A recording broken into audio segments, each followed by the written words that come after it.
And I don't know if you want to do a quick one on when to create an entity. Let's do it. Yeah.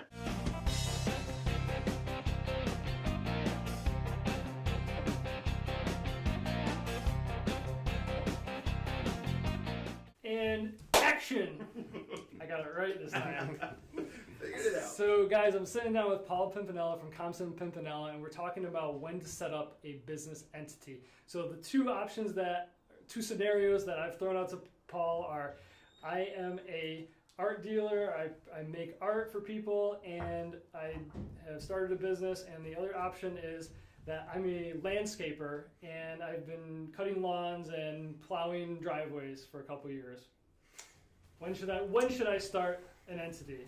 Sure. So, thank you, Justin. So, it really depends on what kind of business you're going to be running. So, if you're a landscaper, if you have a business that has potentially exposure to some liability, you certainly want to start that business off with incorporating. Whether that's through an LLC or a profession or a corporation, those are the types of entities where you kind of separate your personal assets from your business assets.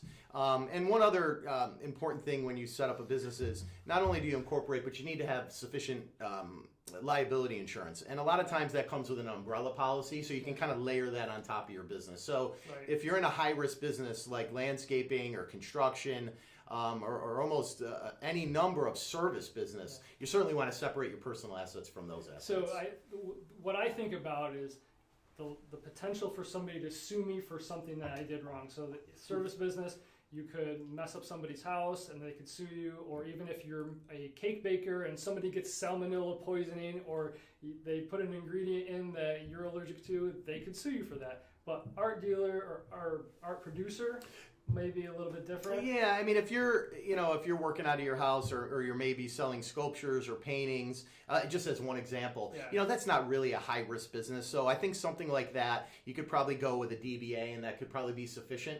Although I have had clients who make lamps, and those obviously are electrified and could potentially, you wouldn't think that could have liability, but in that situation, we actually did have the client incorporate. So, cool.